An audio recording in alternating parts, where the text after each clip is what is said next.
Marc Dubois était le PDG le plus riche de Paris, mais aussi le plus solitaire.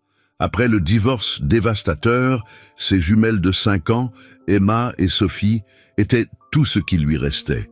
Quand sa meilleure amie lui organisa un rendez-vous à l'aveugle dans un petit café de Montmartre, Marc prit la décision la plus folle de sa vie, se faire passer pour un simple employé pour voir si quelqu'un pouvait l'aimer pour ce qu'il était vraiment, pas pour ses millions. Il arriva avec un jean bon marché, une Peugeot d'occasion et les petites habillées comme des filles d'ouvriers. Mais quand il rencontra Élise Martin, institutrice, douce, authentique, avec un cœur grand comme Paris, tout ce qu'il croyait savoir sur l'amour changea à jamais. Car Élise ne tomba pas seulement amoureuse de l'homme pauvre, mais fit quelque chose qu'aucune de ses ex-riches petites amies n'avait jamais fait. Elle traita ses filles comme si elles étaient les enfants les plus précieuses du monde. Voici l'histoire de comment un homme apprit que l'amour véritable n'a pas de prix. Marc Dubois contemplait Paris depuis son bureau au 47e étage du gratte-ciel le plus prestigieux de la Défense. À 35 ans, il avait construit un empire technologique évalué à plus de 800 millions d'euros grâce à son entreprise, Dubois Tech, leader mondial des logiciels d'intelligence artificielle. Pourtant, en regardant la ville qui s'étendait à ses pieds, il se sentait l'homme le plus vide de France. Le divorce de Valentina avait été dévastateur, non pas tant pour la fin du mariage, mais pour la bataille féroce pour la garde des jumelles.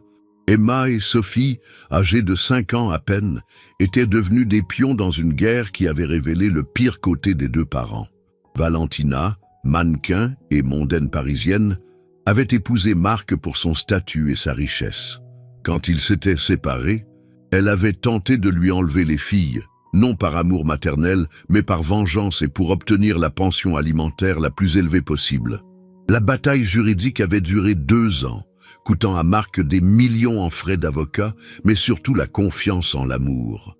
Maintenant, il avait la garde des filles, mais le prix avait été très élevé. Chaque femme qu'il rencontrait semblait uniquement intéressée par son compte en banque. Les relations se transformaient toujours en transactions commerciales, et ces filles étaient traitées comme des accessoires gênants à tolérer pour accéder à sa richesse. Un vendredi soir, pendant qu'Emma et Sophie jouaient sur son bureau, dans le bureau vide, Marc prit conscience de l'absurdité de la situation. Ils étaient les personnes les plus riches de Paris, mais dîner ensemble sur un bureau n'était pas exactement l'enfance qu'il souhaitait pour elle. Le téléphone sonna. C'était Claire, sa meilleure amie et directrice marketing de l'entreprise, qui lui annonça catégoriquement qu'il avait un rendez-vous dimanche. Quand Marc protesta, elle lui expliqua que cette fois, c'était différent. La femme s'appelait Élise Martin, était institutrice, authentique et douce, et surtout n'avait aucune idée de qui était Marc. Claire avait rencontré le frère d'Élise lors d'un cours de yoga et avait découvert qu'Élise vivait dans un monde de contes et de dessins colorés, loin des nouvelles économiques et des réseaux sociaux, intéressée uniquement par les bricolages de ses élèves de maternelle. Pour la première fois depuis des mois, Marc ressentit une étincelle de curiosité. Une femme qui ne savait pas qui il était représentait une possibilité, peut-être, d'être aimé pour lui-même. Mais en regardant Emma et Sophie, il se souvint comment chaque fois qu'il les emmenait à un rendez-vous, les femmes réagissaient mal aux petites vivaces et encombrantes. C'est alors qu'il eut l'idée la plus folle de sa vie. Il dirait à Élise qu'il était un simple employé pour voir s'il pouvait être aimé, pour ce qu'il était vraiment, pas pour ce qu'il possédait. Quand il expliqua le plan à Claire, elle resta silencieuse un moment avant de dire que c'était un gros risque. Mais Marc en avait assez d'être aimé pour ce qu'il avait au lieu de ce qu'il était. Cette nuit-là, en bordant Emma et Sophie dans leur hôtel particulier de Neuilly-sur-Seine, il contempla leur visage endormi et prit une décision. Pour la première fois en 3 ans, il donnerait une chance à l'amour, mais cette fois à sa façon. Le dimanche matin, Marc se regarda dans le miroir de son dressing, grand comme un appartement normal, et sourit. Au lieu de ses costumes sur mesure habituels à 3 000 €, il portait un jean acheté dans un centre commercial, une chemise bleue simple et des baskets usées trouvées au fond de l'armoire. Emma et Sophie l'observaient avec curiosité, elles aussi habillées plus modestement que d'habitude. Au lieu de leurs petites robes de créateurs, elles portaient de jolies robes, mais bon marché, que Marc avait achetées en secret pendant la semaine. Quand Sophie demanda pourquoi elles étaient habillées ainsi, Marc leur expliqua qu'elles jouaient un jeu, faire semblant d'être une famille normale, où il était un simple employé, et elles, ces princesses, spéciales pour ce qu'elles portaient dans le cœur, pas pour ce qu'elles possédaient. Les fillettes acquiescèrent avec enthousiasme, adorant les jeux de rôle. Au lieu de sa Lamborghini ou de sa BMW, Marc prit la Peugeot 308 qu'il utilisait rarement pour les déplacements discrets. En conduisant vers le petit café de Montmartre, où il devait rencontrer Élise, il sentait son cœur battre comme cela ne lui était pas arrivé depuis des années. Le café Le Consulat était l'opposé des établissements élégants qu'il fréquentait habituellement. Tables en bois usées, chaises dépareillées, l'arôme du vrai café et le bruit de conversations authentiques. Marc se sentit étrangement chez lui. Il la vit avant qu'elle ne le remarque. Élise Martin était assise à une petite table dans un coin, les cheveux châtain clair attachés en une queue de cheval simple et un sourire qui illuminait tout le café. Elle portait un pull couleur crème et un jean sans maquillage voyant, mais elle avait une beauté naturelle qui le frappa comme un coup de poing dans la poitrine. Ce qui arriva ensuite fut le moment qui changea la vie de Marc pour toujours. Au lieu de regarder les filles comme un obstacle, Élise s'agenouilla à leur hauteur et sortit de son sac 2 petites poupées faites main, une licorne et un dragon, les offrant aux jumelles. Elle les avait faites cette semaine en pensant à elles, expliqua-t-elle avec une douceur authentique. Emma et Sophie prirent les poupées avec des yeux pleins d'émerveillement, et à ce moment, Marc comprit qu'il était face à quelque chose de complètement différent de tout ce qu'il avait connu auparavant. Pendant le déjeuner, sandwich simple et jus de fruits, rien de luxueux, Marc observa Élise interagir avec ses filles. Elle ne feignait pas l'intérêt, n'essayait pas de le conquérir à travers elles.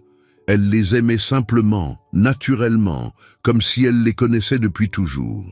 Quand Emma lui demanda si elle aimait être institutrice, Élise répondit qu'elle apprenait quelque chose de nouveau chaque jour des enfants, qu'ils étaient les meilleurs professeurs du monde.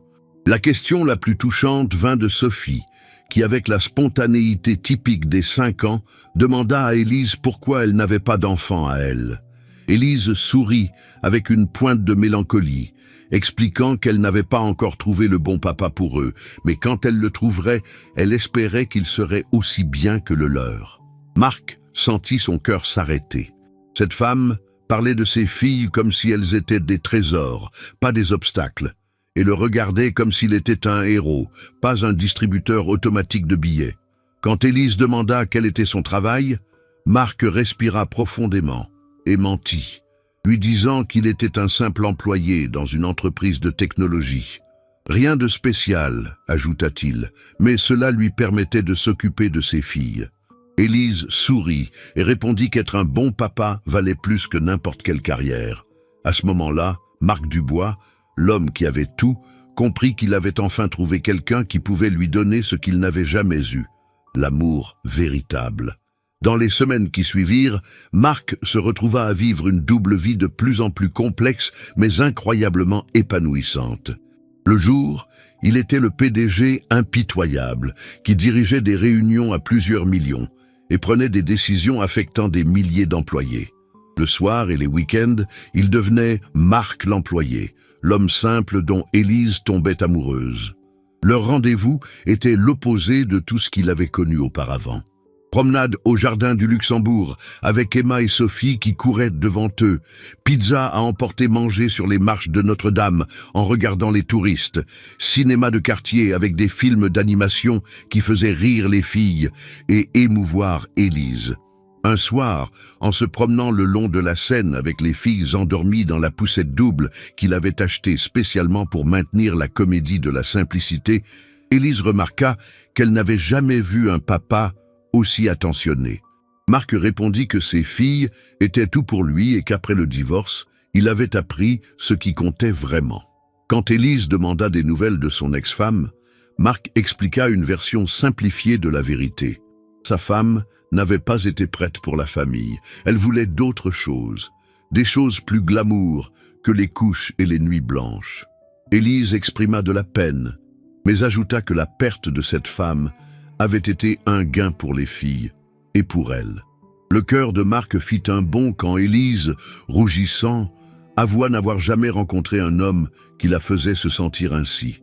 Marc n'essayait pas de l'impressionner avec des choses chères ou des promesses impossibles, mais lui montrait qui il était vraiment, et cette personne était merveilleuse.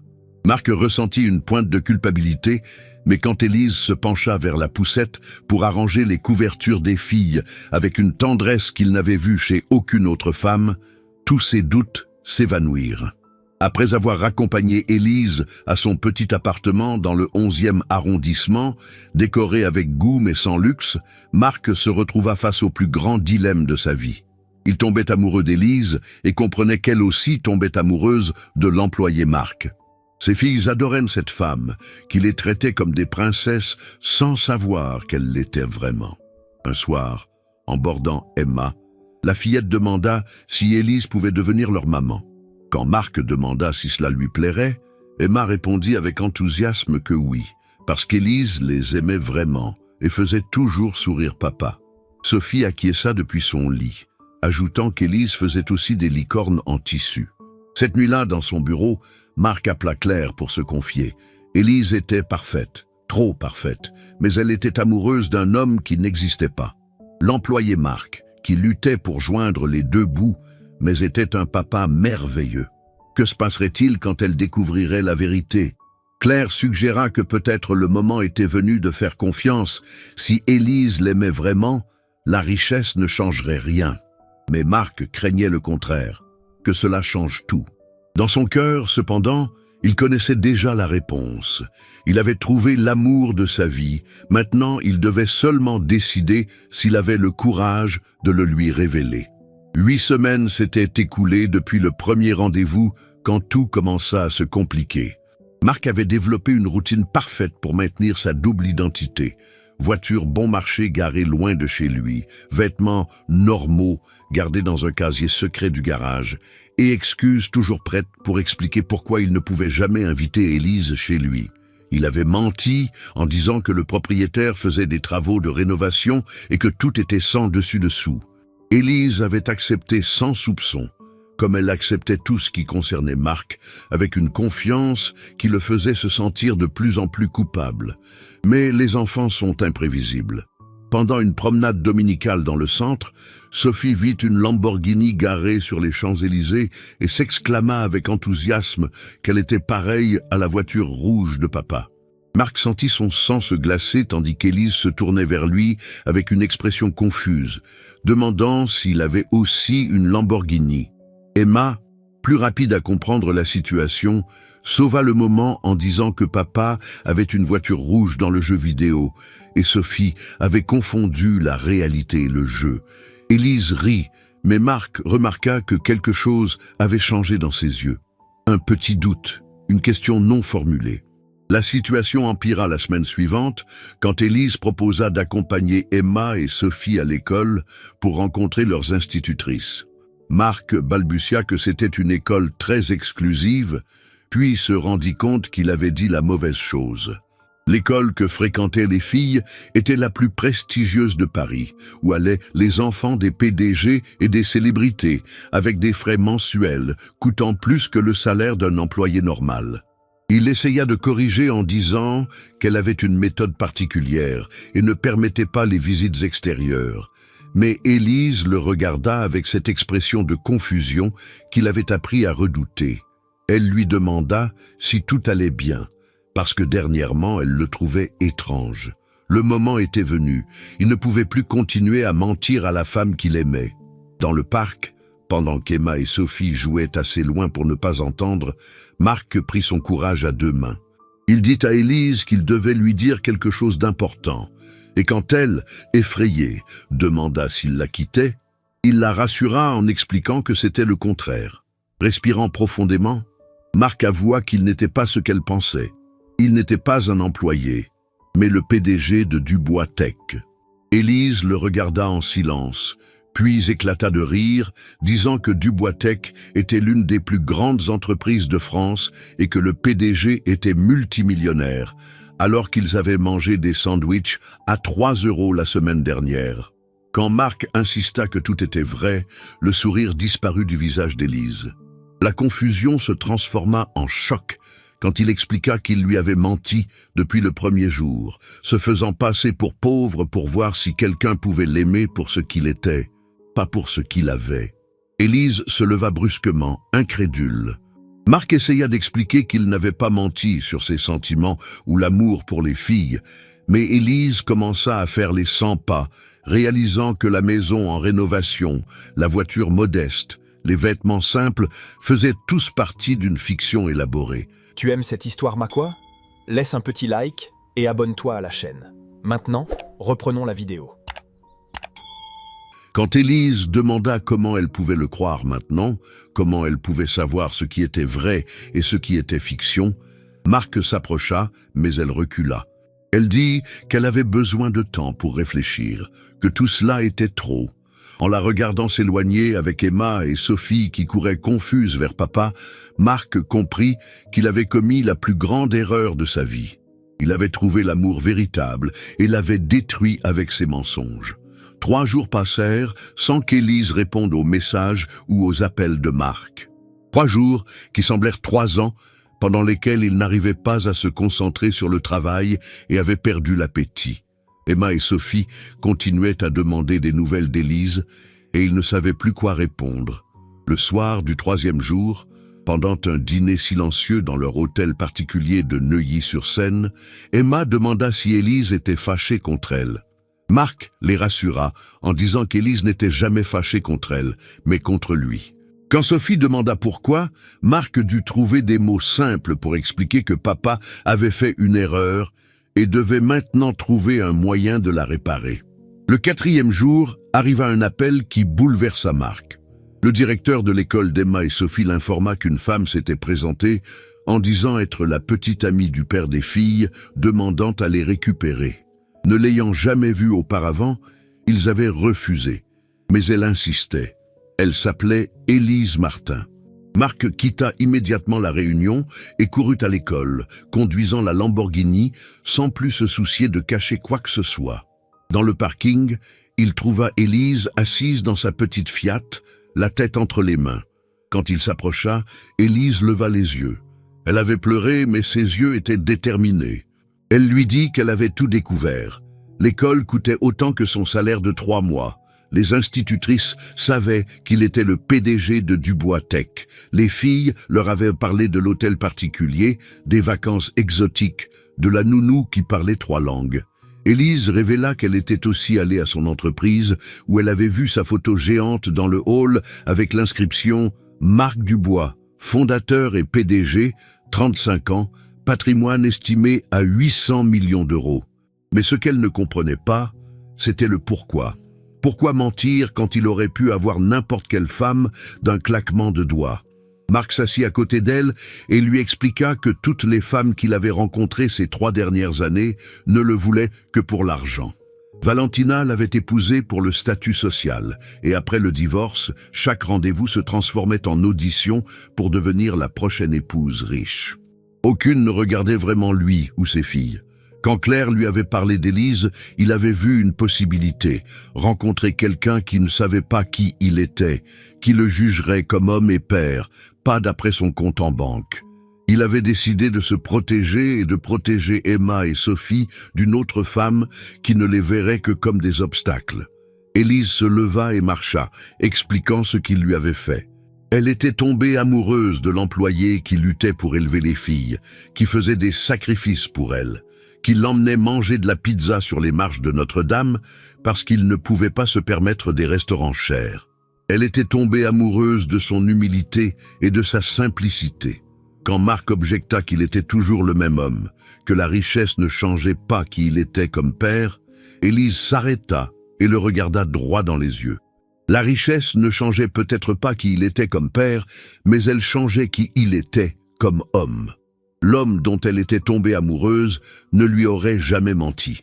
Avec ces mots, Élise monta dans sa voiture et partit, laissant Marc seul dans le parking de l'école la plus chère de Paris, entouré de Porsche et de Ferrari, mais se sentant plus pauvre qu'il ne s'était jamais senti de sa vie. Une semaine passa dans le silence le plus total. Élise ne répondait pas aux messages, évitait les endroits où elle savait qu'elle pourrait rencontrer Marc, semblait avoir disparu de la surface de la Terre. Marc avait même engagé un détective privé juste pour s'assurer qu'elle allait bien, mais avec instruction de ne pas la déranger. Emma et Sophie commencèrent à poser des questions de plus en plus pressantes. Quand Sophie, la plus jeune mais souvent la plus sage, demanda s'il avait dit tout de suite à la maman d'avant qu'il était riche quand il l'avait rencontrée, Marc s'arrêta pour réfléchir. Il confirma qu'il l'avait rencontrée lors d'une fête élégante, où elle savait tout de lui dès le premier moment. La fillette continua avec sa logique implacable. Ils s'étaient aimés pendant un moment, puis ça s'était mal terminé. Élise, elle, ne savait pas qu'il était riche et l'aimait quand même. Emma intervint avec une conclusion dévastatrice. Peut-être que le problème n'était pas l'argent, mais le fait qu'il ait menti. Marc regarda ses filles et comprit que 2 fillettes de 5 ans venaient de résoudre le dilemme qui le tourmentait depuis des semaines. Ce n'était pas la richesse le problème, c'était le manque de confiance. Le soir suivant, en bordant les filles, Emma fit une proposition qui changea sa perspective. Elle demanda s'il pouvait aller parler à Élise. Quand Marc objecta qu'Élise ne voulait peut-être pas les voir, Emma expliqua qu'elle n'avait rien fait de mal et qu'Élise les aimait. Elle le savait. Sophie ajouta avec sagesse qu'Élise les regardait toujours avec des yeux heureux, comme quand grand-mère regardait papa petit sur les photos qu'il conservait. Le samedi matin, Marc prit une décision. Il s'habilla ainsi que les filles avec les mêmes vêtements simples du premier rendez-vous, prit la vieille Peugeot 308 et se dirigea vers l'appartement d'Élise. Quand il sonna à l'interphone, Élise répondit d'une voix brisée que ce n'était pas une bonne idée. Mais Emma et Sophie crièrent dans l'interphone qu'elle leur manquait, que papa était triste et qu'elles avaient fait un dessin pour elle. Après une éternité, la porte de l'immeuble s'ouvrit. Élise apparut avec des yeux rouges, mais toujours belle, et Emma et Sophie coururent vers elle pour l'embrasser. Élise ne put se retenir et les serra fort, avouant qu'elle lui avait terriblement manqué. Emma remarqua qu'elles aussi lui avaient manqué, que papa ne riait plus et cuisinait affreusement. Élise sourit à travers les larmes, puis regarda Marc qui était resté à distance. Marc s'approcha lentement et lui dit qu'elle avait raison sur tout. Il avait menti, s'était trompé et avait manqué de respect à ce qu'ils avaient construit ensemble. Mais il y avait une chose vraie dans toute cette histoire, la façon dont il la regardait quand elle souriait aux filles, comment son cœur battait quand elle disait son nom, comment pour la première fois de sa vie il avait imaginé un avenir où il n'était pas seul. Il ajouta qu'il avait compris, grâce à Emma et Sophie, qu'il n'avait pas peur qu'elle l'aime pour l'argent, mais qu'elle parte quand elle découvrirait tous ses défauts et imperfections comme homme et père, comme Valentina l'avait fait. Élise sécha ses yeux et pour la première fois en 2 semaines, lui sourit. Élise dit qu'elle voulait voir comment était sa vraie vie, pas celle qu'il avait feinte pour elle, pas celle qu'elle imaginait d'après les journaux, mais sa vraie vie avec Emma et Sophie. Le trajet vers l'hôtel particulier de Neuilly-sur-Seine se déroula en silence. Emma et Sophie étaient assises de chaque côté d'Élise, sur la banquette arrière de la Lamborghini. Marc avait décidé que c'en était assez des faux semblants, lui racontant tout ce qu'elle avait manqué pendant ces 2 semaines d'absence. Quand ils arrivèrent devant l'hôtel particulier, 3 étages d'élégance discrète dans l'un des quartiers les plus huppés de Paris, Élise contempla le bâtiment, puis Marc, puis les filles. Emma commenta simplement que c'était grand, mais que c'était plus beau quand elle était là aussi. À l'intérieur, Marc montra à Élise la vraie vie de sa famille. Pas la version luxueuse que beaucoup imaginaient, mais l'authentique. La cuisine où il préparait le petit déjeuner aux filles chaque matin, le salon où elles jouaient et regardaient des dessins animés, la chambre des filles pleine de jouets, mais aussi de dessins faits par elles et de photos de moments simples. Sophie entraîna Élise vers la table de la cuisine, expliquant qu'elles y faisaient les devoirs, et que papa était bon en maths, mais avait besoin d'aide en français. Élise sourit en avouant qu'elle aussi avait eu besoin d'aide en français quand elle avait leur âge, et quand Emma demanda qui l'aidait, Élise répondit que c'était sa maîtresse, très patiente. Marc observait Élise s'intégrer naturellement dans la routine de ses filles et comprit qu'il n'avait jamais rien désiré de plus dans sa vie. Ce soir-là, après avoir couché Emma et Sophie qui avaient insisté pour qu'Élise leur raconte une histoire, lui et Élise s'assirent dans le jardin de l'hôtel particulier. Élise remarqua que c'était très différent de ce qu'elle imaginait. Ce n'était pas ostentatoire ni froid, mais une maison où on vivait vraiment.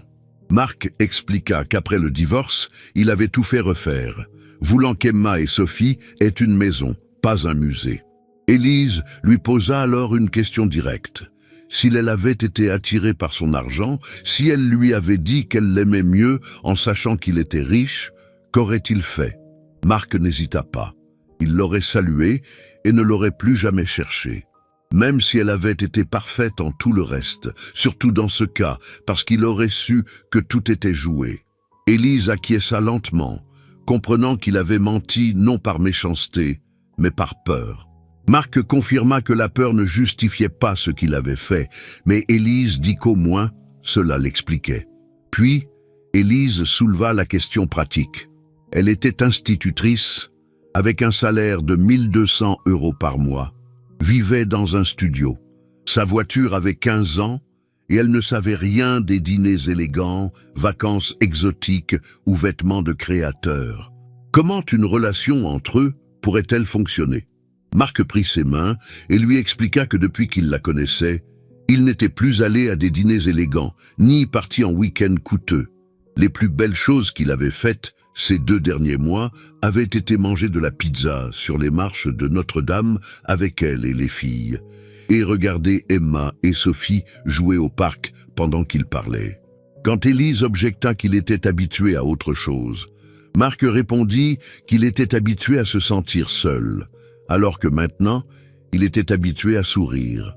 Élise sourit et révéla que les filles lui avaient dit qu'ils voulaient l'épouser. Quand Marc, gêné, avoua qu'Emma et Sophie ne savaient pas garder les secrets et demanda si c'était vrai qu'elle voulait l'épouser, il s'agenouilla devant elle, là même, dans le jardin de sa maison, sous les étoiles de Paris. Il lui dit qu'il ne savait pas ce qui arriverait le lendemain, si elle arriverait à s'habituer à sa vie, ou s'il arriverait à être l'homme qu'elle méritait. Mais il savait que sans elle, lui et les filles étaient incomplets, et si elle voulait essayer, il ferait tout pour la rendre heureuse. Élise, les larmes aux yeux, s'agenouilla à côté de lui sur l'herbe et lui dit qu'elle n'avait pas besoin qu'il soit normal, mais qu'il soit honnête. Elle n'avait pas besoin de vêtements chers ou de vacances luxueuses, mais de ce qu'il lui avait déjà donné, son temps, son attention et l'amour de ses filles. Quand Élise accepta de l'épouser et de devenir la maman de ses merveilleuses filles, des cris de joie arrivèrent de l'étage supérieur. Emma et Sophie avaient espionné depuis la fenêtre et avaient tout entendu, demandant si elles pouvaient descendre embrasser maman.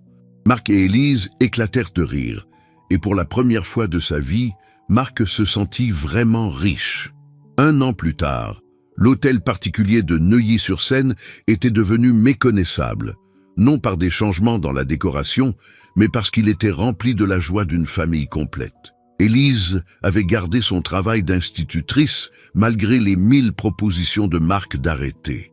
Elle soutenait toujours que les enfants avaient besoin d'elle, et elle d'eux. Elle avait cependant accepté de déménager dans l'hôtel particulier et de devenir officiellement la mère adoptive d'Emma et Sophie. Le jour de leur mariage, une cérémonie simple mais élégante dans le jardin de la maison, les filles avaient été les demoiselles d'honneur les plus fières de Paris. Pendant son petit discours à la cérémonie, Emma avait déclaré qu'elles avaient maintenant une maman qui savait faire des licornes en tissu, tandis que Sophie avait ajouté qu'elle ne partait pas quand papa était nerveux à cause du travail, arrachant des rires aux invités. Le vrai changement s'était produit chez Marc lui-même. Pour la première fois depuis des années, il avait appris à vraiment séparer le travail et la famille. Les réunions du soir avaient été bannies. Les week-ends étaient sacrés et chaque décision importante était prise en pensant d'abord à ce qui était le mieux pour Élise, Emma et Sophie. Comme il le confia à Claire lors de leur promenade matinale. Avant, ils travaillaient pour réussir, maintenant ils travaillaient pour avoir du temps. Le soir de leur première fête d'anniversaire en famille unie, Emma et Sophie avaient eu 6 ans, pendant qu'ils débarrassaient après que les filles soient allées se coucher, Élise fit une annonce qui laissa Marc sans voix. Avec cette expression mystérieuse que Marc avait appris à reconnaître, Élise lui demanda ce qu'il penserait si Emma et Sophie avaient un petit frère ou une petite sœur, révélant que leur famille grandirait dans 7 mois. Marc laissa tomber l'assiette qu'il lavait et la souleva en la faisant tourner, exactement comme il l'avait fait le soir où elle avait accepté de l'épouser. Quand il demanda si les filles le savaient, Élise rit en expliquant que c'était elle qui le lui avait dit. La veille, Emma avait remarqué que son ventre grossissait comme celui de la dame des contes, et Sophie avait ajouté qu'elle avait l'air enceinte. Cette nuit-là, en contemplant les étoiles depuis leur jardin, c'était devenu leur tradition du soir, Élise fit une réflexion qui toucha le cœur de Marc. Elle lui dit qu'en cette année, elle avait compris qu'il ne lui avait pas menti sur la chose la plus importante. Il lui avait dit qu'il était un papa qui ferait tout pour ses filles et c'était la seule vérité qui comptait vraiment. Marc regarda cette femme extraordinaire qui avait transformé sa vie en quelque chose de beau au-delà de toute imagination et lui confia un secret. Le jour de leur premier rendez-vous, quand il l'avait vue jouer avec Emma et Sophie comme si elles étaient les filles les plus précieuses du monde, il avait compris qu'il aurait pu lui donner tout son argent sans jamais réussir à acheter ce qu'elle lui donnait gratuitement. Une famille. Élise se blottit contre lui en contemplant les lumières de Paris qui brillaient comme des étoiles. De l'étage supérieur arriva la voix d'Emma qui les appelait parce qu'elle n'arrivait pas à dormir, trop excitée pour le futur petit frère. Pendant qu'Emma et Sophie descendaient en courant en pyjama pour les rejoindre dans le jardin, Marc pensa que la vraie richesse n'avait jamais été ses millions, mais cette scène, une épouse qui l'aimait pour ce qu'il était, 2 filles qui le voyaient comme un héros, et un avenir plein de rires, d'embrassades et de petits miracles quotidiens. Parfois, pour trouver le trésor le plus précieux, il faut faire semblant d'être pauvre. Mais quand on le trouve, on découvre qu'on est l'homme le plus riche du monde. Si l'histoire de Marc et Élise vous a ému et vous a fait croire à nouveau en l'amour véritable qui surmonte toutes les différences, appuyez sur ce like de tout votre cœur. Partagez cette histoire pour démontrer que l'amour authentique n'a pas de prix. Racontez-nous dans les commentaires. Qu'auriez-vous fait à la place de Marc? Auriez-vous menti pour protéger votre cœur? Et à la place d'Élise, auriez-vous pardonné? L'histoire nous enseigne que parfois, nous devons tout risquer pour trouver ce qui compte vraiment. Abonnez-vous immédiatement et activez toutes les notifications pour ne rater aucune autre histoire incroyable d'amour qui triomphe de tout, de familles qui se retrouvent et de secondes chances qui changent la vie. Prêt pour une autre histoire qui vous réchauffera le cœur? Cliquez sur n'importe quelle vidéo à l'écran maintenant et découvrez d'autres récits extraordinaires d'amour, de famille et de fins heureuses inattendues.